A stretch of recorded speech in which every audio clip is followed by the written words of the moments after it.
Meus amados, queridos irmãos, que a paz do Senhor Jesus seja com todos. Aqui é o pastor Wilson Júnior, professor da EBD Slide. Estamos aqui para mais uma aula e desta vez é a lição de número 3, que será estudada no dia 21 de abril de 2024 e que tem como título da lição O Céu, o Destino do Cristão. Amados, sempre salientando para todos aqui que estes belíssimos slides, bastante dinâmicos e que se tornam uma ferramenta imprescindível para todos os professores de escola bíblica, são produzidos, são feitos pelo nosso querido professor Azeniel, um homem de Deus que tem se dedicado no ensino sistemático da palavra do Senhor e tem preparado esses slides com muito carinho, com muito desvelo, com muito zelo, para auxiliar todos os professores em toda parte do nosso Brasil.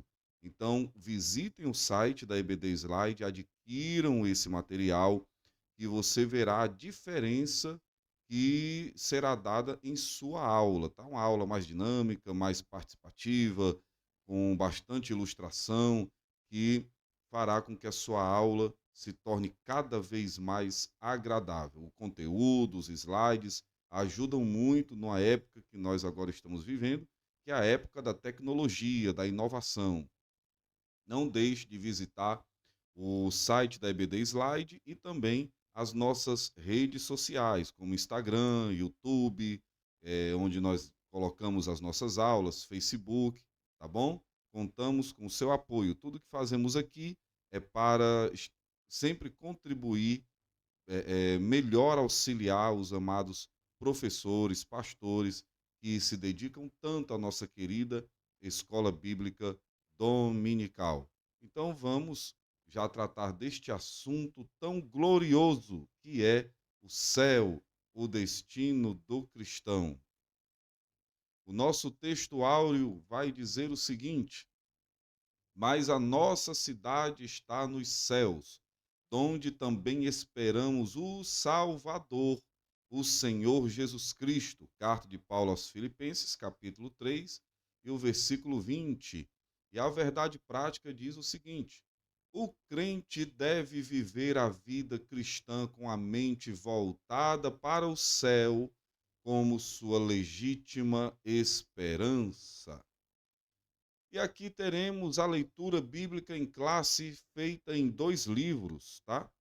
Filipenses capítulo 3, versículos 13, 14, 20 e 21. E depois o amado professor fará a leitura com seus alunos em Apocalipse 21, versículos 1 ao 4. Procure sempre fazer uma leitura dinâmica, participativa, distribuindo entre os irmãos os versículos, ou lendo o primeiro e os irmãos leem o próximo, e assim por diante, para que todos façam ali uma escola bem colaborativa, tá bom? Então vamos para o nosso próximo slide. Quais são os objetivos da nossa lição, meu querido? Distinguir o céu como morada final na vida eterna com Deus, apresentar o conceito de céu conforme o livro do Apocalipse, pontuar que o céu é o destino dos cristãos e o lugar de repouso após a árdua carreira da vida cristã neste mundo. Meus queridos, aqui uma rápida explanação desses três objetivos, e é muito simples. Qual o destino do justo? Qual o destino do justo? Os justos são destinados à vida eterna na presença de Deus. Deus criou o homem para ser ele conhecido pelo homem, amado e servido por ele no presente mundo, como também gozar eternamente de sua presença no mundo vindouro. O cristão, durante a sua vida terrestre, experimenta pela fé a presença do Deus invisível, mas na vida vindoura, essa experiência da fé se tornará um fato consumado.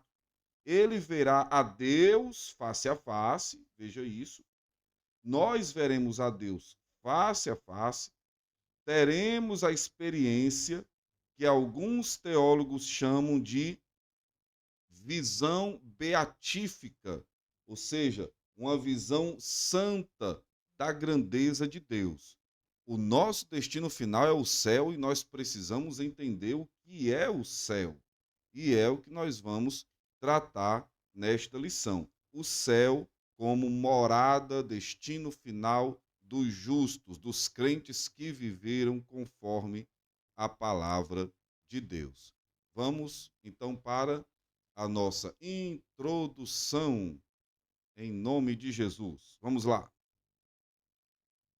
Ao homem natural é impossível discernir as coisas espirituais, visto que elas só podem ser discernidas espiritualmente, como está em 1 Coríntios 2,14, que diz o seguinte: Ora, o homem natural não compreende as coisas do Espírito de Deus, porque lhe parecem loucura, e não pode entendê-las, porque elas se discernem espiritualmente.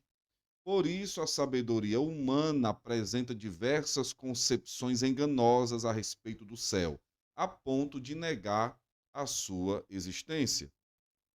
Contudo, ao cristão é garantido a gloriosa promessa de desfrutar do céu como sua morada na vida eterna com Deus, como está em João, capítulo 11, versículo 26, e os demais versículos aí no slide. E João 11, 25 e 26 diz o seguinte: Disse-lhe Jesus: Eu sou a ressurreição e a vida. Quem crê em mim, ainda que esteja morto, viverá. E todo aquele que vive e crê em mim nunca morrerá. Crês tu isso? É interessante, antes de continuarmos, falarmos aqui, darmos um panorama sobre o que as principais, ou por que não dizer maiores, religiões que nós temos no mundo, o que elas explicam, o que elas ensinam sobre a vida após a morte. Como é que elas enxergam, o que essas religiões ensinam aos seus adeptos acerca da vida após a morte? A começar pelo Espiritismo. Você sabe o que o Espiritismo ensina sobre a vida após a morte? Os adeptos do Espiritismo acreditam que a vida após a morte é apenas uma passagem para outra jornada que deverá ser concluída pelo mesmo Espírito. Ele passará por essa fase inúmeras vezes para passar por uma evolução e reencarnar. Para esta vertente religiosa, que é o Espiritismo, o espírito torna-se consciente, vivo e liberto após a morte. De acordo com essa visão, as pessoas que reencarnam são aquelas que tiveram a oportunidade de reparar determinado erro. Já as que são consideradas boas evoluem de forma espontânea.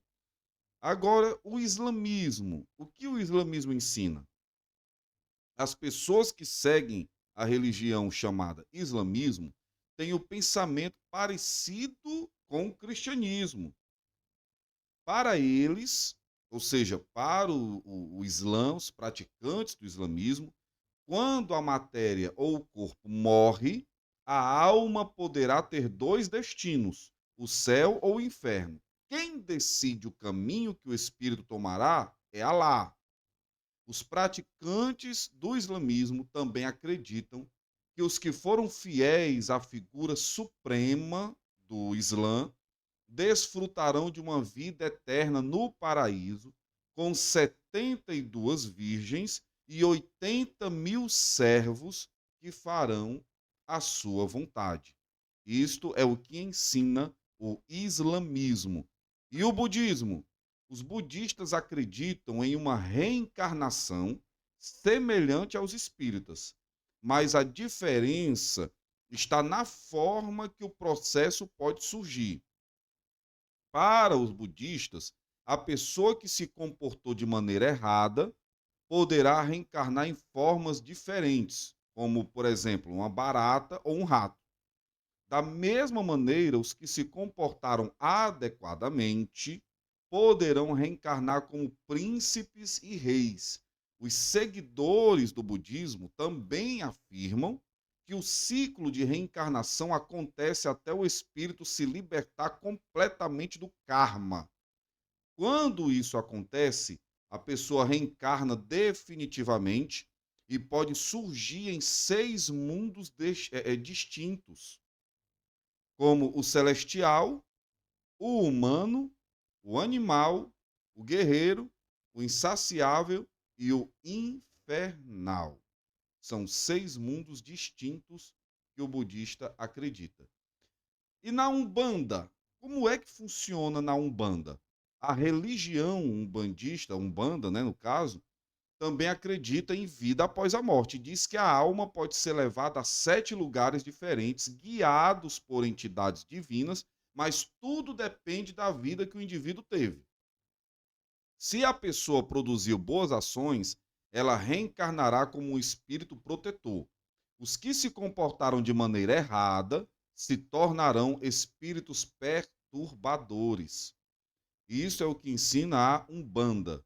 E agora o catolicismo. Bom, o catolicismo romano ensina que o ser humano é composto por espírito, alma e corpo físico.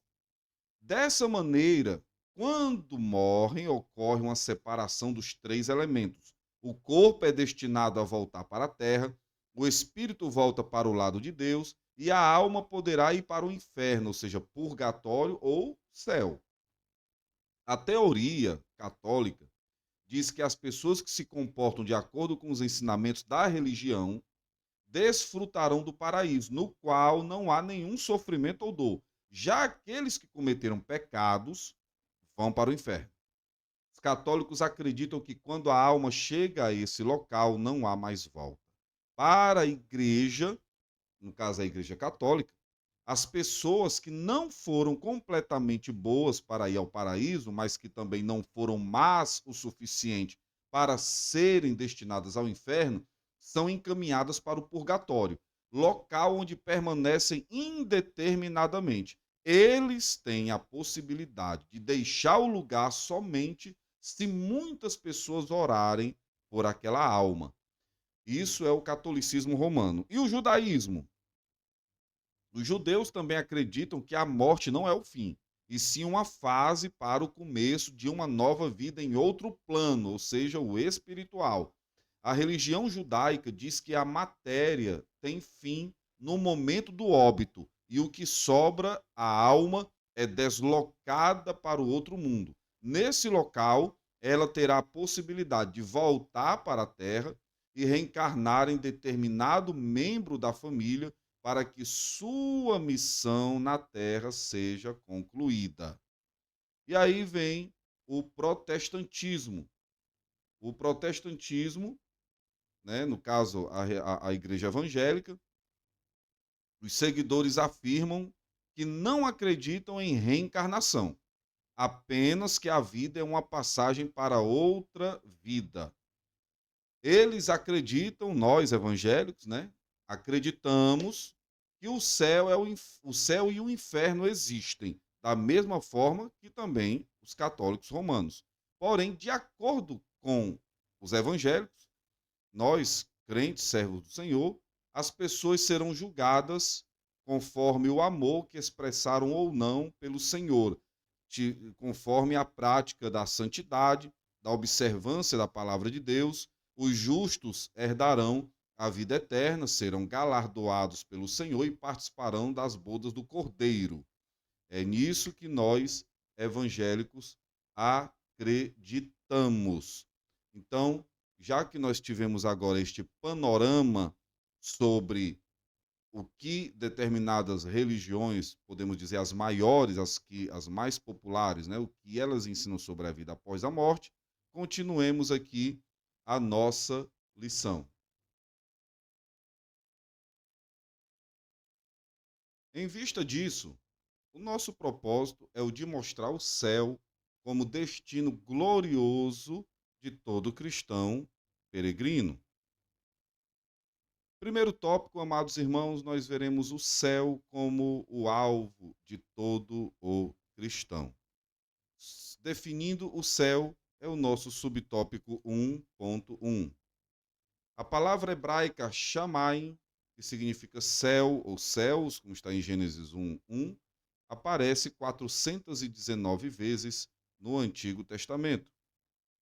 O termo grego ouranos, que é céu, Mateus 3:2, Apocalipse 21:10, aparece 280 vezes no Novo Testamento com dois sentidos. Um como firmamento, universo, atmosfera, né? E dois, céus siderais e estrelados, região acima dos céus siderais, sede da ordem das coisas eternas e perfeitas, onde Deus e criaturas celestes habitam. Meus queridos, ao se falar do céu, nossa perspectiva sobre tal temática deve ser totalmente bíblica, visto que é por intermédio das Sagradas Escrituras que nos é assegurada a promessa do céu e sua realidade. Como bem sabemos, a palavra de Deus é verdadeira, inspirada e fiel. Fora do padrão das Escrituras, o cristão pode correr o risco de ter uma visão popular sobre o céu, tendo-o apenas como algo fantasmagórico, de seres desencarnados, lugar onde as pessoas só vivem cantando o tempo todo, lugar entre as nuvens, onde todos serão anjos, né? É a visão que muitas pessoas têm até em determinados filmes, séries, etc., mostram algo parecido, né? Para o crente, para nós, servos de Deus, não corremos o risco de termos qualquer assimetria quanto ao ensino sobre o céu, nós devemos procurar crer no que a Bíblia diz. Caso contrário, acabamos por matizar diversas combinações erradas. São abundantes as concepções e descrições que as pessoas dizem ter sobre os céus, falando em visão e revelação que tiveram, apresentando concepções totalmente humanas e alinhadas à glória desta vida. Evitemos todas essas coisas e vivamos a esperança do céu no que está preconizado na Bíblia. Lembram que muitos irmãos, muitas pessoas chegaram a dizer que tiveram arrebatamento de sentidos e chegaram no céu, viram uma mesa muito grande, viram talheres de ouro, de prata, enfim, viram velhinhos, e era Abraão, era Isaac, era Jacó, era Moisés, enfim, eu já ouvi muito desses relatos de vários irmãos, até pessoas boas, claro, nada contra a índole dos que tais coisas falaram, mas é interessante que nós nos atenhamos ao que a Bíblia diz, ao que a Bíblia fala sobre o céu, e não em experiências pessoais que determinados irmãos tiveram. Nós temos que nos basear pela Bíblia Sagrada, tá? É ela que nos diz, é ela que nos ensina sobre o que de fato é o céu, tá bom? Nas traduções da Bíblia em língua portuguesa, a palavra chamai foi traduzida por altura e ouranós como algo elevado. Ambas as palavras são usadas para se referir a três locais distintos. Primeiro, céu atmosférico, Deuteronômio 11, versículos 11 e 17. O universo ou firmamento dos céus. E três, a morada de Deus.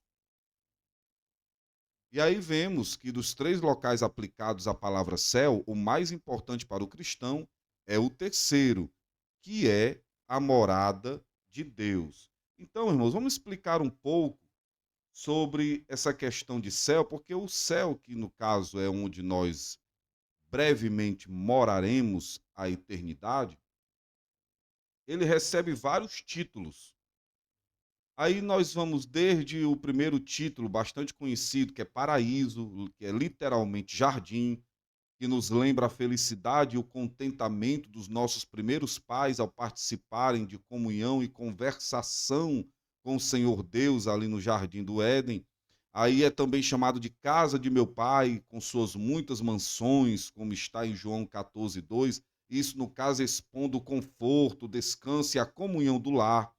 Aí também o céu recebe o nome de país celestial, a caminho do qual estamos viajando, como Israel naquele tempo se destinava a Canaã, a terra conhecida como terra da promissão, né? E aí, em quarto lugar, o quarto nome que o céu recebe é como se é o nome de cidade. O céu é uma cidade, sugerindo a ideia de uma sociedade organizada, ordeira, pacífica, santa, lavada, remida no sangue de Jesus e que viverá com a presença de Deus eternamente ali, face a face. Então, nós devemos logo também distinguir as três fases na condição dos cristãos que partiram desta vida. A primeira é que existe um estado intermediário de descanso enquanto aguardam a ressurreição. A segunda, depois da ressurreição, segue-se o juízo sobre as obras. Terceira, ao fim do milênio, descerá do céu a Nova Jerusalém, que é o lar final dos remidos. A Nova Jerusalém descerá do céu, faz parte do céu e, portanto, é o céu no pleno sentido da palavra. Sempre que Deus se revela pela sua presença pessoal e glória celeste, aí é céu. E dessa maneira podemos descrever a Nova Jerusalém. Amém? É o lugar que nós residiremos brevemente por toda eternidade. O céu, conforme o ensino de Paulo, subtópico 1.2. Diz o seguinte: o apóstolo Paulo foi arrebatado até o terceiro céu. Não por acaso, esse céu está enfatizado nas cartas do apóstolo como lugar celestial, o lar dos salvos em Cristo Jesus, onde temos um destino assegurado, o de estar para sempre com o Senhor, como está nas referências de 1 aos Tessalonicenses 4:17, Efésios 1:3 e 20 e 2, versículo 6.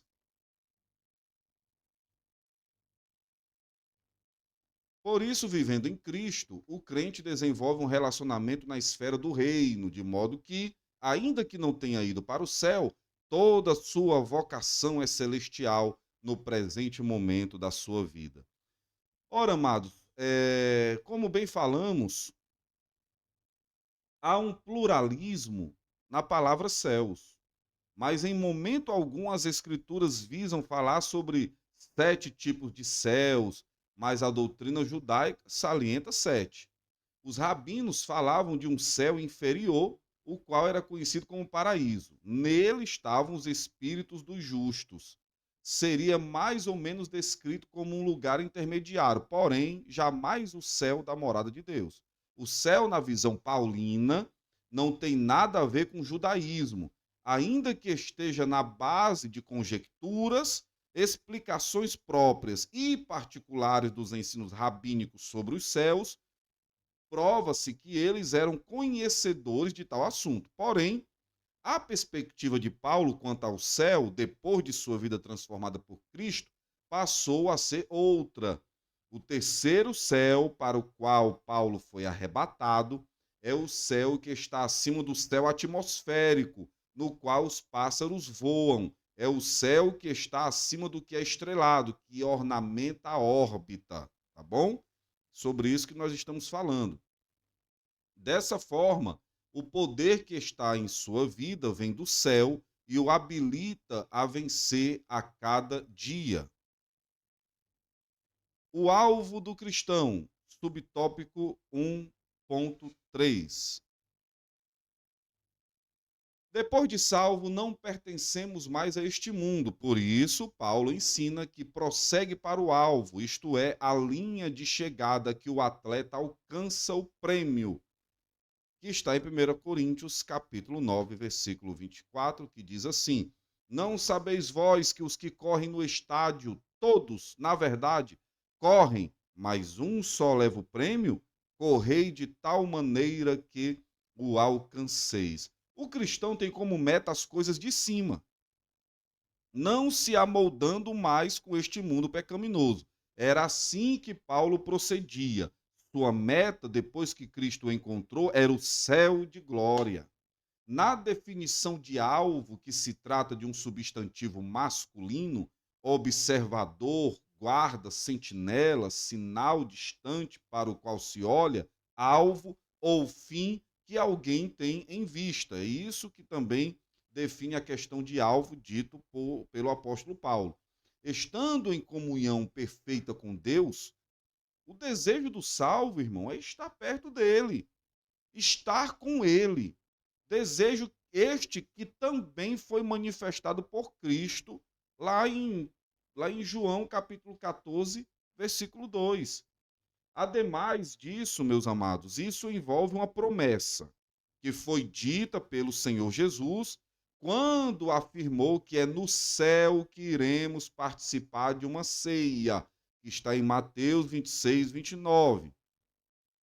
O cristão tem o céu como alvo, porque é lá onde Deus está, conforme Jesus mesmo falou. Ao findar a vida neste mundo, o cristão já tem um endereço certo para residir. A morada eterna de Deus, a qual expressa felicidade, vida, paz, alegria e gozo, quando tudo isso se cumprir, para sempre viveremos com o Senhor. Assim, o apóstolo persegue o prêmio, com determinação, liberdade, empenho e com os olhos fixos no autor da salvação, como está em Hebreus 12, 2. O nosso alvo é e sempre será Cristo. Aleluia! Olhando para Jesus, autor e consumador da fé, o qual, pelo gozo que lhe estava proposto, suportou a cruz, desprezando a afronta e assentou-se à destra do trono de Deus. Igualmente, o cristão passa a ter o céu como alvo por causa da soberana vocação que vem de cima, isto é, de Deus por meio de Jesus Cristo. Claro, irmãos, o céu é o alvo daquele crente que procurou viver conforme a palavra de Deus, que priorizou a vontade do Senhor, que viveu neste mundo vil em total santidade. O cristão não faz alguma coisa visando o céu, uma vez que a nova natureza implantada em sua vida deseja o céu e não mais este mundo. O amor que revela por Deus, por sua palavra, por seus semelhantes, e o fugir do pecado não é apenas com o desejo de ir para o céu, mas sim porque agora tem uma nova natureza implantada no seu ser, a qual corresponde com o que é celestial, não com o que é carnal ou eterno. O apóstolo Pedro diz que nós somos gerados para uma viva esperança. O cristão não força o desejo para ir ao céu. Não faz algo na igreja só porque quer ir para o céu e não para o inferno. Na verdade, o desejo do céu é consequência da nova natureza que recebeu pelo novo nascimento. Vale dizer, vale dizer que com essa nova natureza e com os olhos voltados para o céu, os dissabores, ou seja, as confusões, as brigas, né, as lutas, as discórdias, os reveses desta vida, as perdas, as lutas e problemas, jamais poderão sucumbir tamanho anelo, tamanho desejo, posto que a promessa do céu, que é morada de Deus como nossa nova residência, nos leva a superar tudo. Desta forma, um cristão que vive sua vida influenciada pelo desejo do céu nesta terra, prossegue firme, não temendo a nada, pois é consciente de que sua pátria definitiva está nos céus. Glória a Deus. O seu alvo revela o resultado de uma nova vida e por isso o crente se volta para as coisas do céu.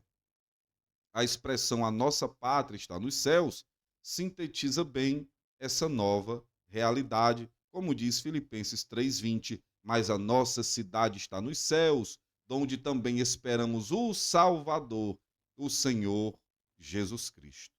Ao mencionar essa expressão, o apóstolo mostra que temos uma cidadania celestial e olha o que ele diz em Efésios 2,19.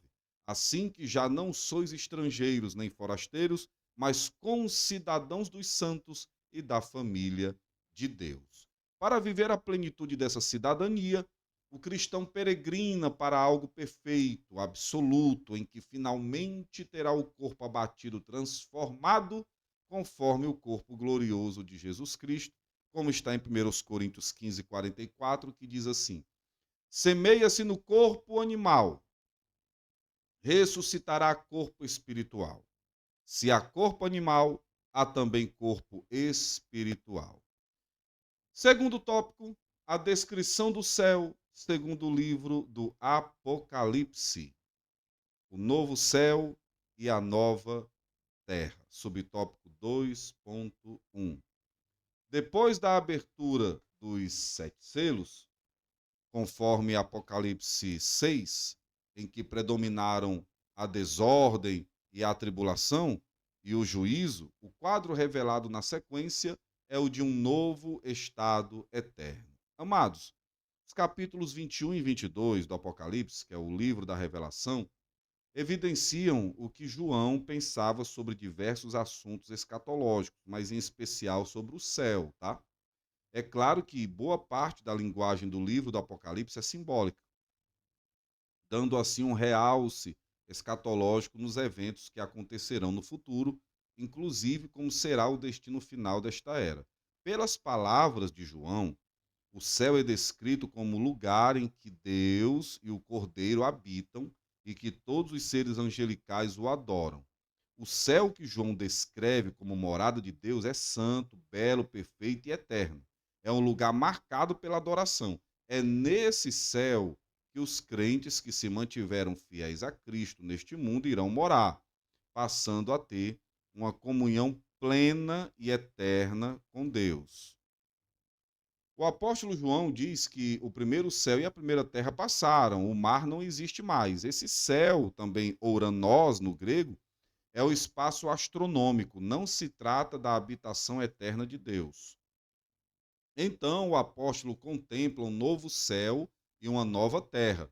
O adjetivo grego kainos, que é novo, que aparece no texto, traz a ideia de novo com respeito à forma, ou seja, fresco, recente, que nunca foi usado, né?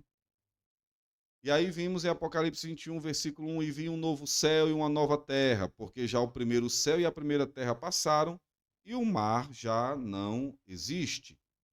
Nesse sentido, o novo céu é um lugar sem precedente, incomum e desconhecido.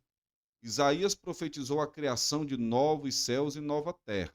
O apóstolo Pedro confirmou essa esperança, como está lá em 2 Pedro 3,13, que diz assim: mas nós, segundo a sua promessa, aguardamos novos céus e nova terra em que habita a justiça. Irmãos, biblicamente, o que se pode compreender pela expressão novos céus e nova terra é que, escatologicamente falando, haverá uma transformação completa da criação atual por meio do poder de Deus, dando surgimento a uma nova ordem celestial e também terrenal, ao que podemos denominar de estado perfeito. Pelo seu grande poder, o Deus eterno criará novos céus e nova terra, o que quer dizer que todo esse sistema atual será banido, dando surgimento a uma terra e céu renovados, sem a presença do pecado, do mal, da morte, de todo tipo de sofrimento. Na verdade, o que podemos dizer sobre a expressão bíblica novos céus e nova terra é que a ação divina que trará a transformação plena e total mostra que, no final de tudo, a vitória de Deus será completa em todos os aspectos. Isso se tornará, isso na verdade se notará pela criação de tudo outra vez pelo seu grande poder, o que evidenciará a vitória dele sobre todos os poderes e forças do mal, incluindo o pecado e Satanás. Pela criação de novos céus e nova terra, os crentes salvos agora viverão em total comunhão com Deus, sem qualquer impedimento ou barreira, pois tudo isso será desfeito. O cristão deve ser consciente de que o novo céu e nova terra são uma promessa bíblica.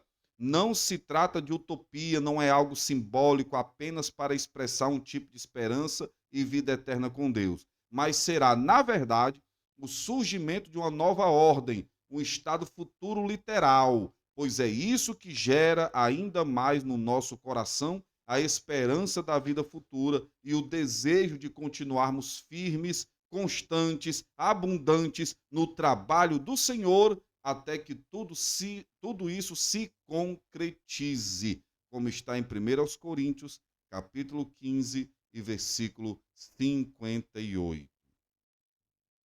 Esse lugar é o destino do cristão. Um novo lar completamente redimido, sem qualquer semelhança com o mundo antigo, pois, como está em Apocalipse 21:5, eis que faço novas todas as coisas. E os que estavam assentados sobre o trono disse: eis que faço novas todas as coisas, e disse-me: escreve, porque estas palavras são verdadeiras e fiéis. A linda cidade como nossa nova morada, subtópico 2.2, e como é bom falar do céu. Se você não se empolga, não se alegra, não se emociona, não se quebranta ao falar do céu, é necessário você ter uma conversa com Jesus para que isso mude, tá?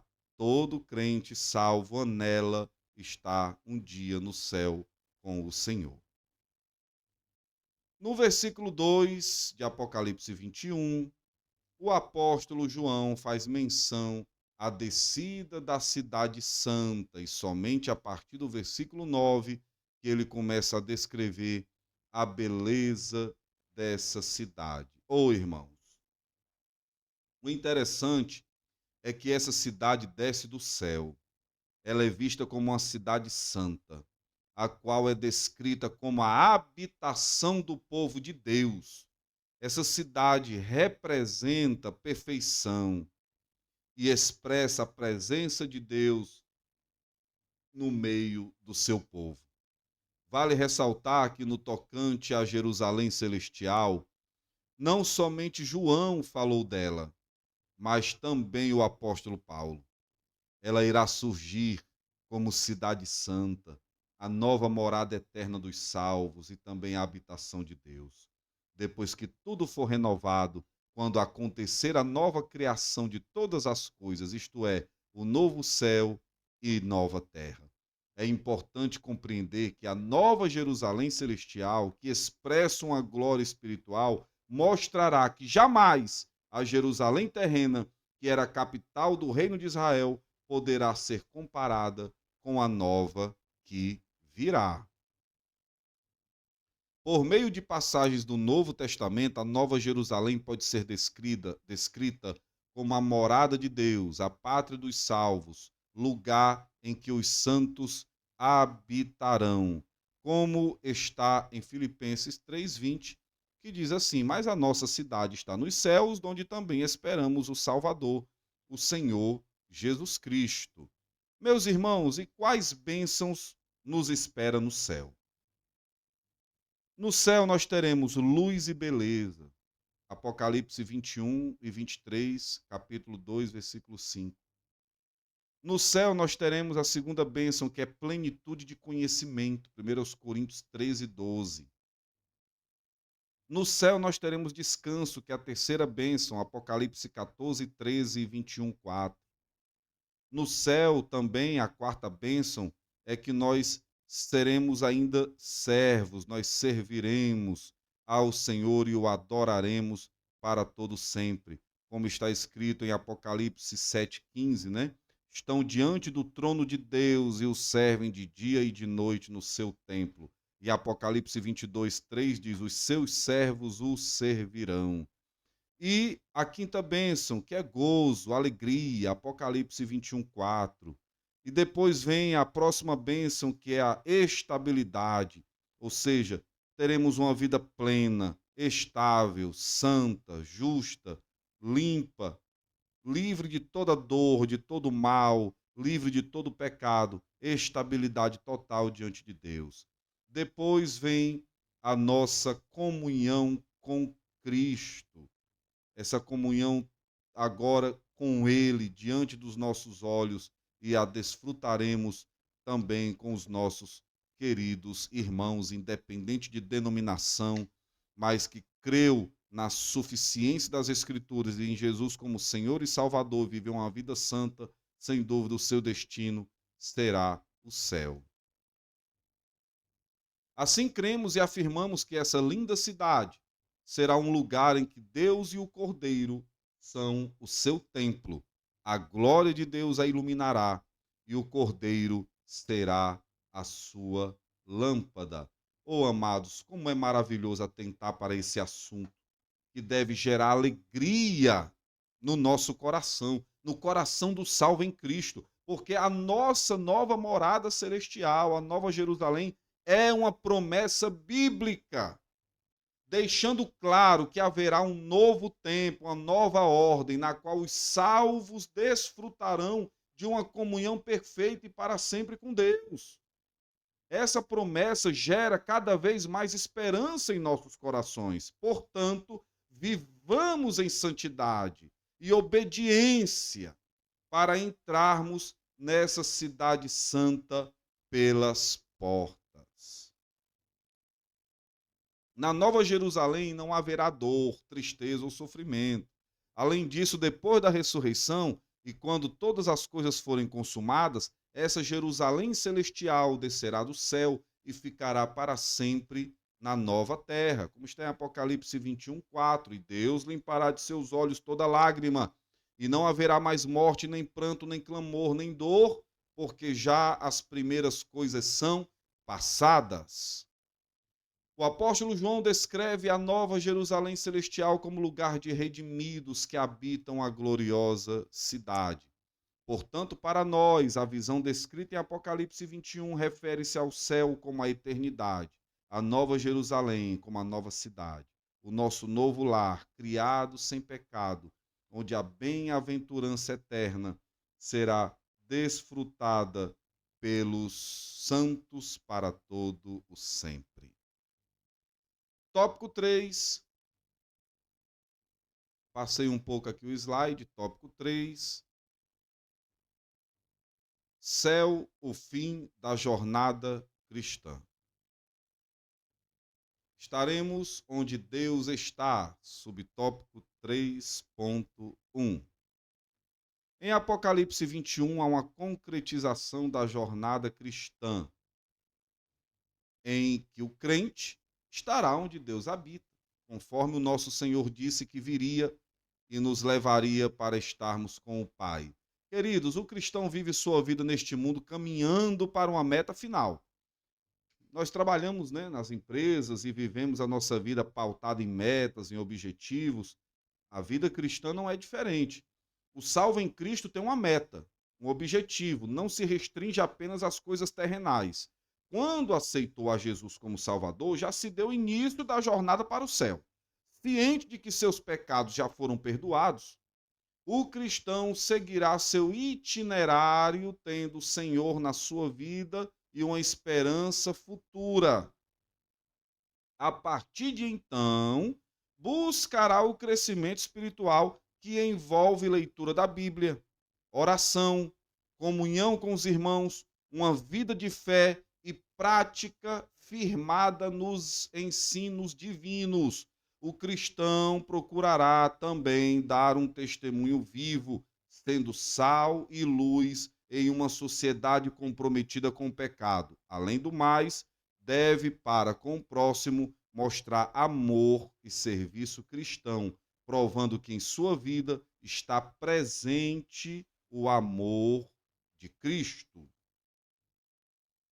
Nesse lugar habitaremos com Deus em seu tabernáculo, pois nós seremos o seu povo e ele o nosso Deus. Como dizemos já e estamos frisando sempre, a esperança do cristão é estar onde Jesus está.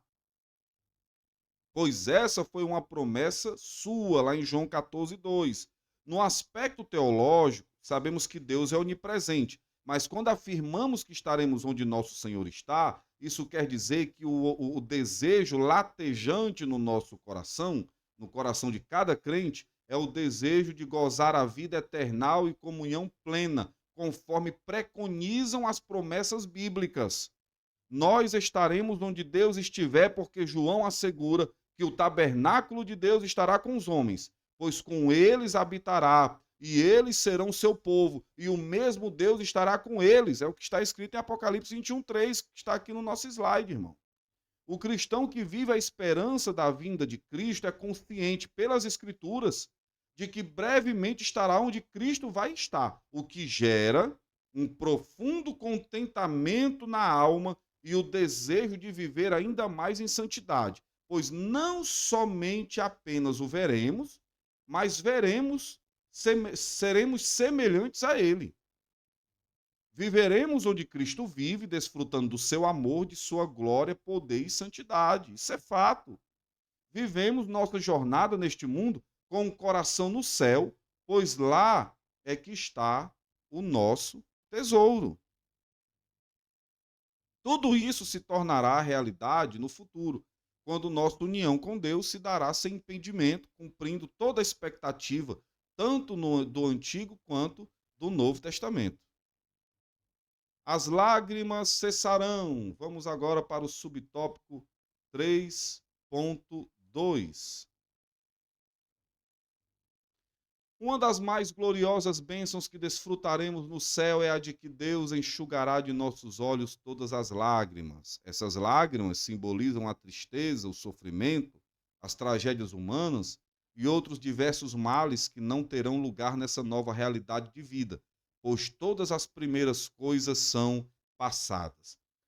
Ao falarmos de lágrimas, elas podem expressar duas coisas: tristezas e alegrias. Porém, quando João diz que Deus enxugará de nossos olhos toda lágrima, na verdade, irmão, está se referindo às lágrimas que foram geradas por causa das tristezas humanas, resultado de grandes misérias, tragédias e males. Como vivemos em uma nova ordem, um novo sistema, não haverá mais razões para lágrimas, visto que tudo já ficou para trás. Algo que tem gerado lágrima em muitos olhos, inclusive dos salvos, é a morte de um membro da família, de um amigo, um parente. Porém, tais lágrimas deixarão de existir, porque perante Deus a morte já foi destruída. Tudo que fazia parte da velha ordem, do antigo sistema, dor, luto, pranto, tudo já é passado. Ainda que enfrentemos lutas e batalhas nesta vida, a promessa de que tudo vai mudar para melhor é revigorante e um conforto para a nossa alma.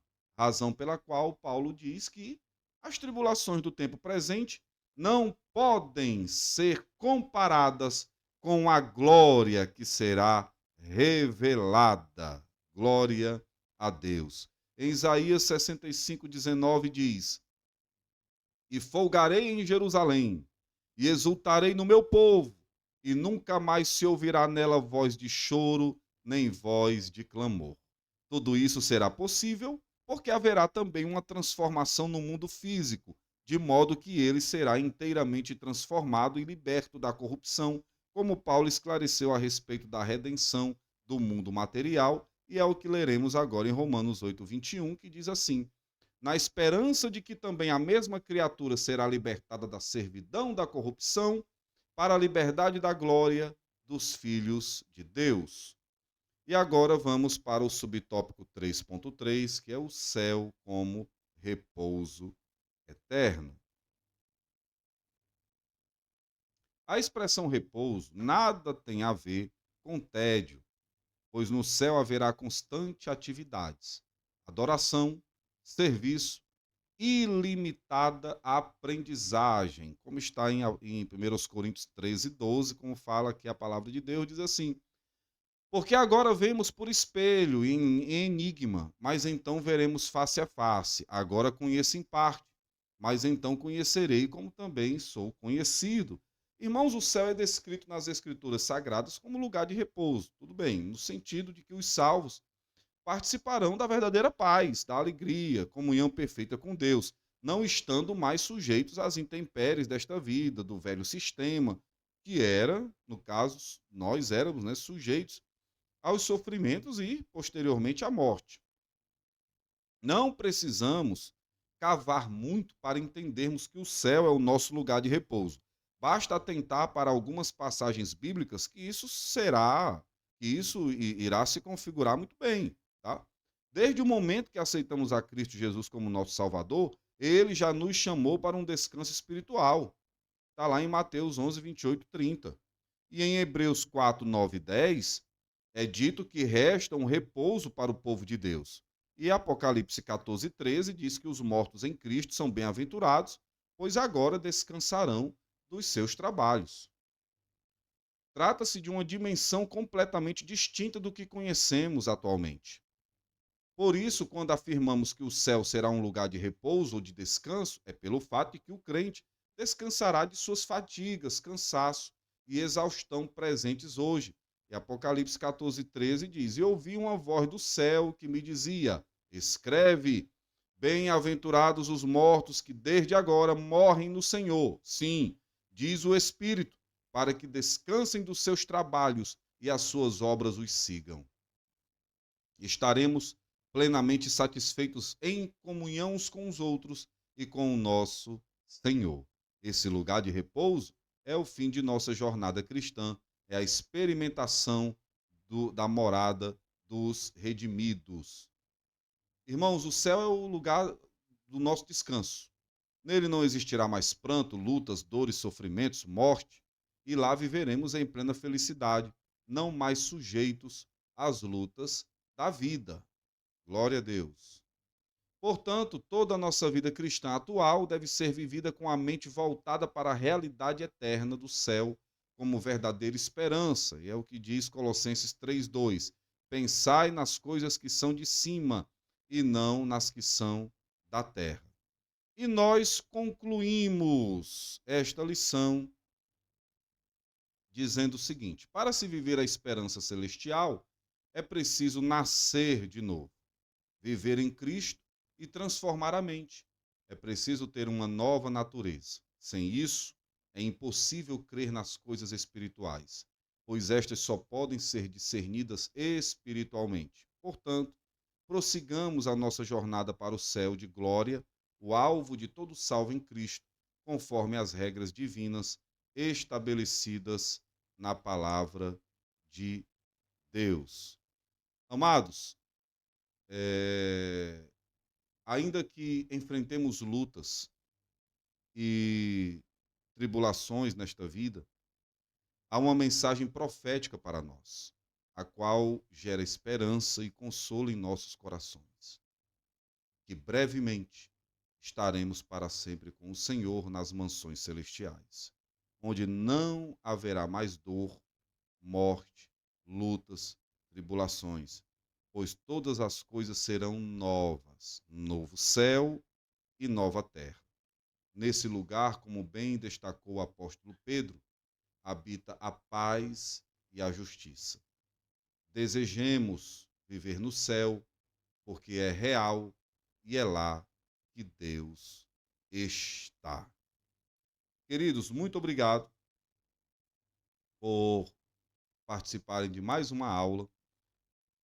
Continue orando por nós, para que o Senhor continue nos ajudando, nos dando graça, e assim possamos ajudar, contribuir para com todos os professores, pastores de escola bíblica dominical do nosso querido Brasil. Tá? E nós teremos para a próxima aula, que estou passando os slides dos exercícios, na nossa próxima aula, do dia 28 de abril, a lição 4 será como se conduzir na caminhada. Glória a Deus. Amados, que Deus abençoe sua vida. Mais uma vez, peço oração e nós estaremos aqui orando por vocês também, como a Bíblia nos manda orar uns pelos outros. Um abraço, Deus abençoe a sua vida, os seus alunos, sua igreja e que a paz do Senhor esteja contigo, em nome de Jesus. Amém.